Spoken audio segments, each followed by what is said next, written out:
गांव में चुनावी माहौल गर्म था, लेकिन इस बार की कहानी कुछ अलग थी।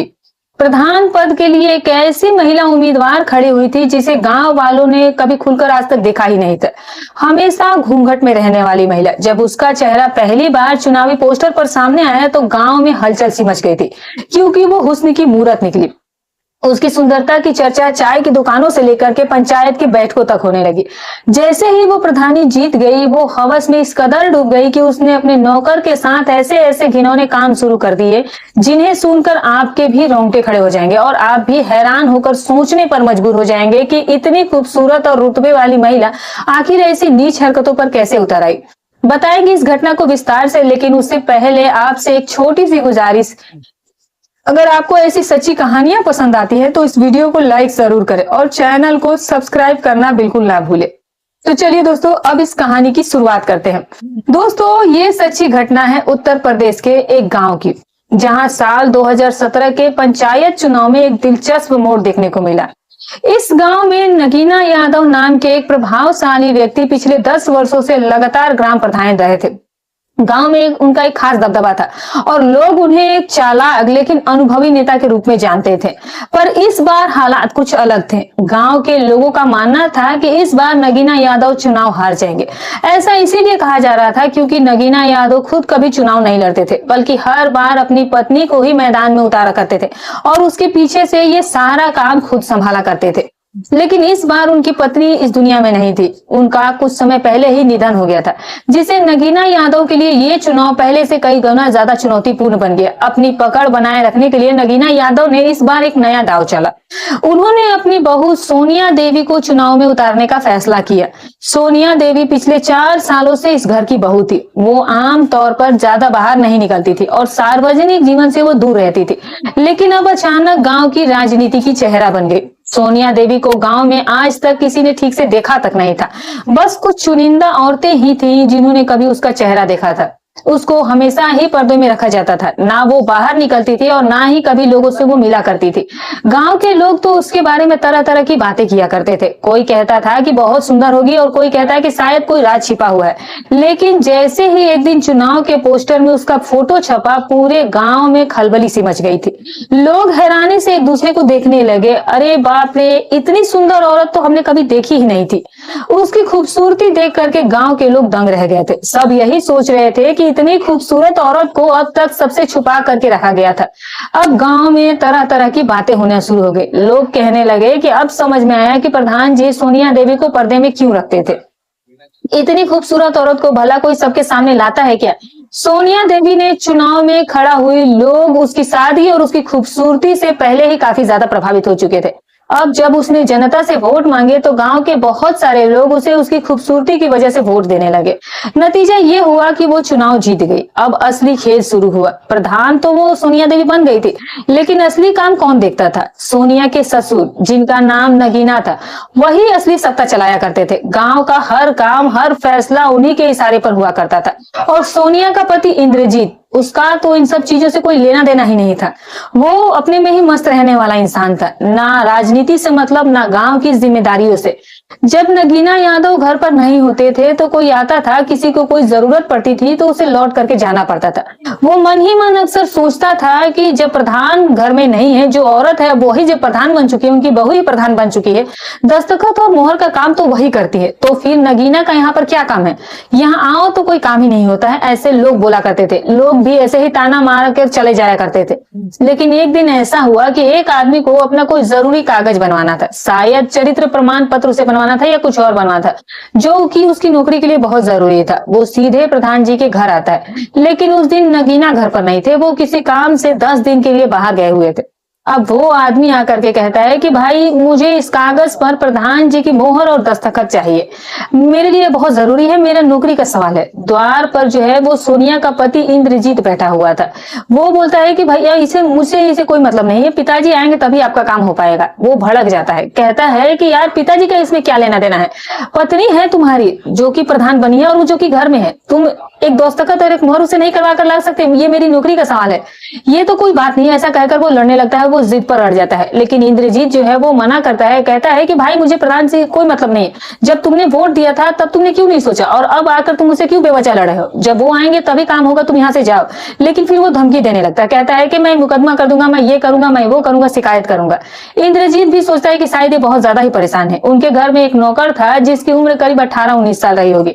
वो पिछले 7-8 सालों से वहीं पर काम कर रहा था, उसी गांव का रहने वाला था और फिर उसका कोई अपना परिवार नहीं था, इसीलिए वो वहीं पर रहकर काम किया करता था। वो घर के जानवरों को चारा देता था, खेती बाड़ी का भी वो थोड़ा बहुत काम देख लिया करता था। उसका नाम रोहित होता है। एक दिन घर के मालिक ने रोहित को बुलाया और कहा कि रोहित तुम इधर आओ, ये कागज ले जाओ और अपनी भाभी से इस पर दस्तखत और मोहर मरवा करके लाओ। रोहित कुछ देर चुपचाप खड़ा रहा, क्योंकि वो कभी उस घर के अंदर गया ही नहीं था, उसे घर में जाने की इजाजत नहीं थी। वो कहता है कि भैया मैं कैसे जाऊं घर में, और फिर मैं तो कभी आज तक घर में गया भी नहीं। तो वो कहता है कि जाओ तुम अंदर जाकर के बोल देना कि तुम्हें मैंने भेजा है।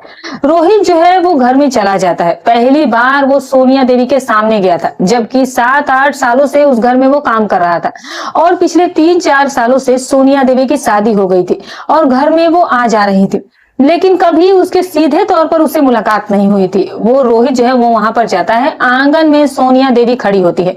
वो सच में इतनी सुंदर होती है कि जब रोहित पहली बार उन्हें देखता है तो वो देखता ही रह जाता है, जैसे ही उसकी नजरें उन पर थमसी ही जाती है। सोनिया देवी जब उसे देखती है तो वो भी चौंक रह जाती है कि ये कैसे घर में आ गया।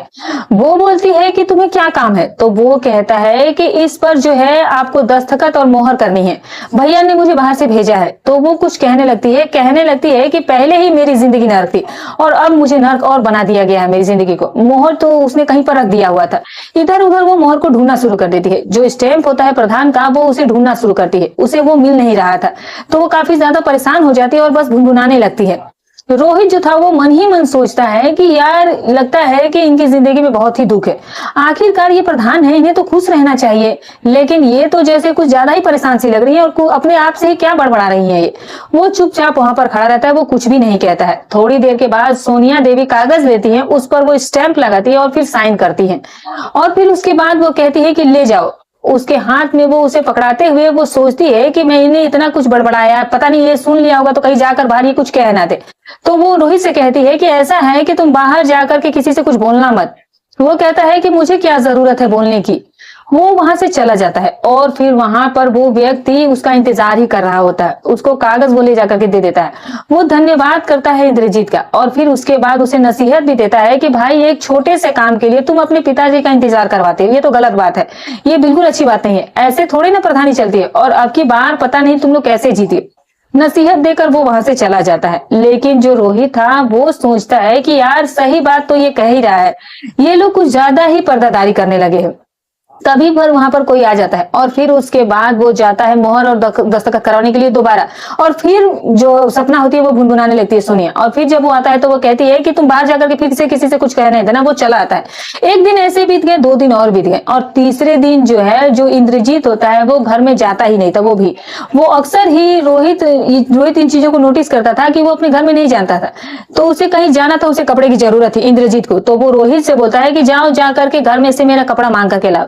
वो घर में जाता है और कहता है कि भाभी जी भैया कपड़े मांग रहे हैं, उन्हें कहीं जाना है। तो वो कहती है कि क्या हुआ, उनको क्या हुआ, अब क्या वो अपनी शकल भी नहीं दिखा सकते? उनसे जाकर के कहो कि कहीं चुल्लू पर पानी में डूब कर मर जाएं। अब शकल भी शायद उनकी दिखाने के लायक नहीं बची है। अब दोस्तों वो कपड़ा तो दे देती है, लेकिन फिर वो आता है तो वो कहने लगती है कि ऐसा है कि तुम बाहर जाकर के कुछ कह मत देना जो कुछ मैंने तुमसे बोला है। वो सोचने लगता है कि ये अजीब सी औरत है, क्या चल रहा है मुझे समझ नहीं आ रहा है। उसके मन में हजारों सवाल उमड़ रहे थे, बहुत कुछ वो जानना भी चाहता था, लेकिन उसकी इतनी हिम्मत नहीं थी कि वो उनसे कुछ पूछ सके। लेकिन फिर अब कोई और आया है। ऐसे ही कागज पर सिग्नेचर और स्टैंप लगाने के लिए फिर से रोहित जाता है। तो फिर वो काफी ज्यादा बड़बड़ाने लगी। तो वो कहने लगा कि ऐसा है कि भाभी जी आप प्रधान है, आपको तो इस बात पर गर्व होना चाहिए, आप इतना ज्यादा गुस्सा क्यों करती हैं, क्या आपको ये सब करना अच्छा नहीं लगता? तो वो कहती है कि तुम्हें क्या पता है मेरी परेशानी के बारे में, तुम तो कभी आज तक अंदर आए नहीं हो, तुम्हें तो अंदर आने भी नहीं दिया जाता है, तुम क्या जानोगे मेरी तकलीफों के बारे में। और फिर उसके बाद वो चला जाता है। लेकिन जब 10 दिन बीत गए, अब 10 दिनों के बाद आना था इंद्रसेन को। एक दिन जब वो जाता है तो जब वो वहां से वापस आता है रोहित अंदर से अपना सिग्नेचर और स्टैंप वगैरह करवा करके, क्योंकि सोनिया मैडम के पास अब तक जिस दिन तक अब उसके ससुर नहीं थे तब तक गांव वालों को जब भी स्टैंप और साइन की जरूरत पड़ती थी तो इंद्रजीत जो था वो अब रोहित को ही सोनिया के पास भेजने लगा था। और हर दिन चाहे जितने दिन पे भी जो भी आए, अब इंद्रजीत जो था वो सोनिया को पास रोहित को भेजता और वहां से वो दस्तखत करवा के लेता। अब जब वो वापस आता है रोहित अंदर से अपना सिग्नेचर वगैरह करवा कर जब ला कर देता है तो वो उसका हाथ पकड़ लेती है। अब जब वो महिला हाथ पकड़ लेती है तो वो बिल्कुल डर जाता है। वो सोचने लगता है कि ये क्या, तो वो सोचता है कि शायद इनसे गलती से ऐसा हुआ होगा। लेकिन जब फिर वो वापस आने की तैयारी करता है तभी वो कहती है कि ऐसा है कि बाहर जाकर के तुम कुछ कह मत देना। उसने कहा कि क्या नहीं बोलना है, क्या आपने ऐसा मुझसे क्या कहा? तो बोली कि मैंने जो तुम्हारा हाथ पकड़ा ये बाहर जाकर तुम मत बोलना। अब दोस्तों वो समझ जाता है कि क्या कुछ होने वाला है। उसकी खुशियों का ठिकाना नहीं था, क्योंकि जिसको देखने के लिए लोग तरस जाया करते थे कहीं ना कहीं वो अपनी तरफ से ही हाथ बढ़ा चुकी थी। फिलहाल वो बाहर आ जाता है, 10 दिन बीत चुके थे और फिर उसके बाद जब नगीना आते हैं जो कि बाहर गए हुए थे, वो आते हैं और जब उनको पता चलता है कि ये घर के अंदर गया था और ऐसे ऐसे कोई आ रहा था और कागज पर दस्तखत मोहर वगैरह यही करवा रहा था, तो बिल्कुल ही बुरी तरीके से भड़क जाते हैं। उसको उल्टा सीधा कहने लगते हैं कि तेरी हिम्मत कैसे हुई घर में जाने की। उसने बोला कि मैं तो नहीं जा रहा था, भैया ने ही मुझे भेजा था। अब वो जो है अपने बेटे पर ही भड़क जाते हैं। इंद्रजीत पर वो काफी ज्यादा गुस्सा करने लगते हैं। उससे भी कहते हैं कि अगर तुझे इतना ही शौक है तो अपनी बीवी को ले जाकर के मार्केट में बैठा दे, वहां वो अपना दस्तखत और मोहर करती रहेगी। और फिर जाकर के अपनी बहू को भी वो डांटने लगता है। रोहित के समझ में नहीं आ रहा था कि ये चल क्या रहा है, अंदर क्या ये कुछ हो रहा है। लेकिन दोस्तों अगले दिन इन दोनों को कहीं जाना था, बाप और बेटे को, इंद्रजीत को और नगीना को, दोनों को साथ में ही जाना था। लेकिन दुर्भाग्यपूर्ण तरीके से दोनों ही बाइक से जा रहे थे और कोई ट्रक वाला उनको रास्ते में ही ठोक देता है और इन दोनों की मौत वहीं पर हो जाती है। जैसे ही ये खबर लगती है तो गांव में हाहाकार मच जाता है। सारे लोग जुटते हैं, क्रियाक्रम होता है और फिर उसके बाद सब हाय हाय करने लगते हैं।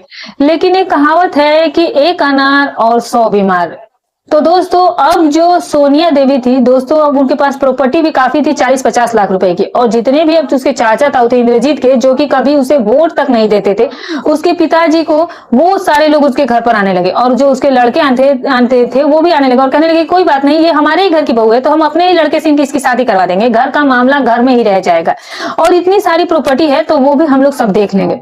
अब कई लोग इस तरीके से, जो कि इंद्रजीत के मौसा और मामा फूफा ये सभी लोग थे, वो भी इन सब चीजों के दावेदार बन गए, क्योंकि उनके भी लड़के कुंवारे थे। वो भी यही प्रस्ताव रखे, क्योंकि सोनिया देवी दिखने में तो सुंदर थी ही, 4 सालों से उसे कोई बच्चा वगैरह भी नहीं हुआ था।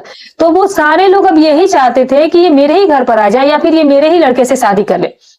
कहीं ना कहीं सबकी जो नजरें हैं वो प्रॉपर्टी पर ही टिकी हुई थी।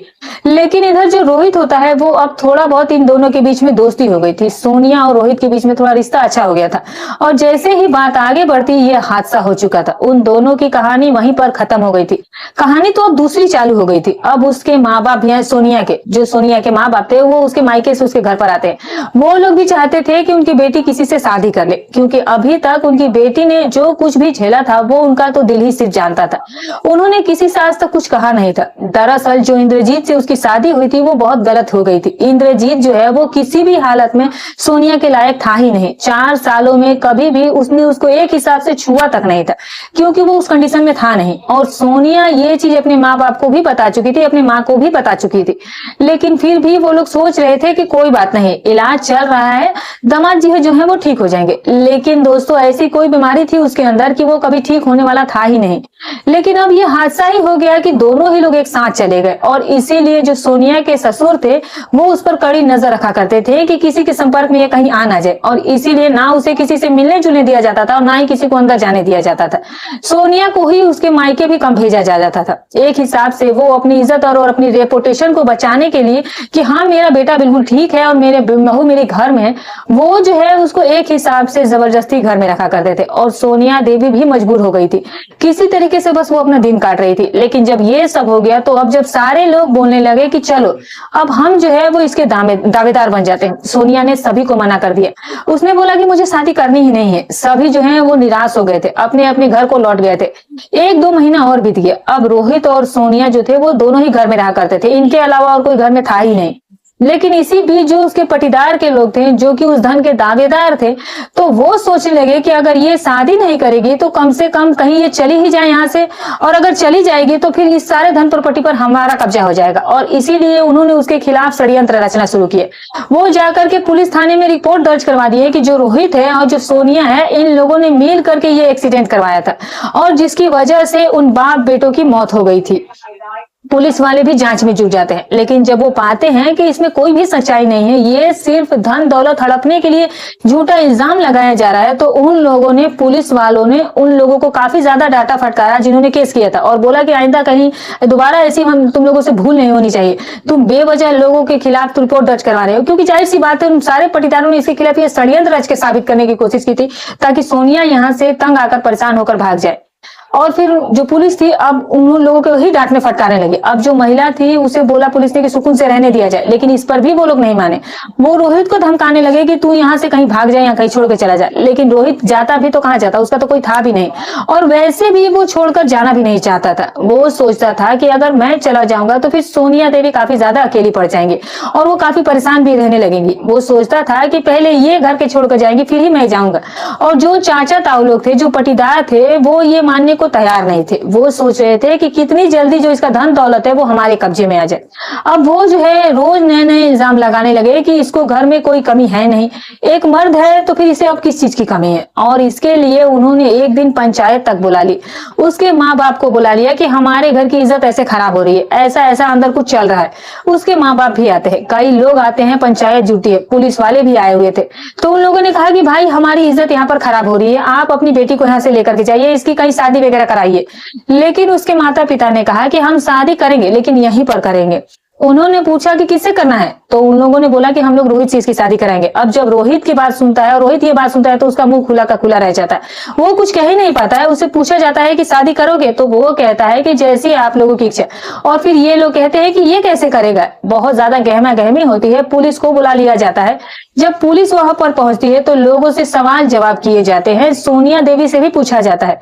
सोनिया देवी साफ साफ कहती है कि हाँ, मैं रोहित से शादी करने के लिए बिल्कुल तैयार हूँ। लेकिन दोस्तों, जब उसके माता पिता ने सोनिया से पूछा कि बेटी जिंदगी के बारे में तुमने क्या सोचा है, तो अभी उसने बोला था कि कहीं ना कहीं जो रोहित है, जिसे धन दौलत से कोई लेना देना नहीं है, क्योंकि वो कह चुका था कि जैसे ही आप इस घर से जाएंगी मैं भी इस घर को छोड़ करके चला जाऊंगा। उसने कई बार सोनिया को बोला था कि आप कहीं पर शादी कर लीजिए, ये धन दौलत किस काम का है, आपके लिए तो सिर्फ ये कंकड़ पत्थर के ही समान रह गया। तो वो उसे बहुत ज्यादा समझाया करता था। सोनिया भी समझ चुकी थी कि इसे धन दौलत से कोई लेना देना नहीं है, इसको सिर्फ मेरे सुख और चैन से लेना देना है। और इसीलिए उसने माँ बाप से पहले ही कह दिया था कि अगर रोहित से मेरी शादी हो जाएगी तो बहुत अच्छा होगा। तो दोस्तों, इसीलिए उन लोगों ने ये प्रस्ताव रखा था और वहीं पर इन दोनों ने एक दूसरे के साथ शादी के लिए हाँ कर दी। अब वहां पर मौजूद लोग हैरान रह गए कि ये कैसे हो गया, लेकिन पुलिस वालों ने साफ कह दिया कि भाई ये भी बालिग है और लड़का भी 21-22 साल का, और सोनिया जो थी वो 23-24 साल की थी। अब ये लोग अपनी मर्जी से जो चाहे वो कर सकते हैं, कोई भी बीच में दखल ना दे। तो दोस्तों, इसी तरह से इन दोनों की भी शादी हो जाती है।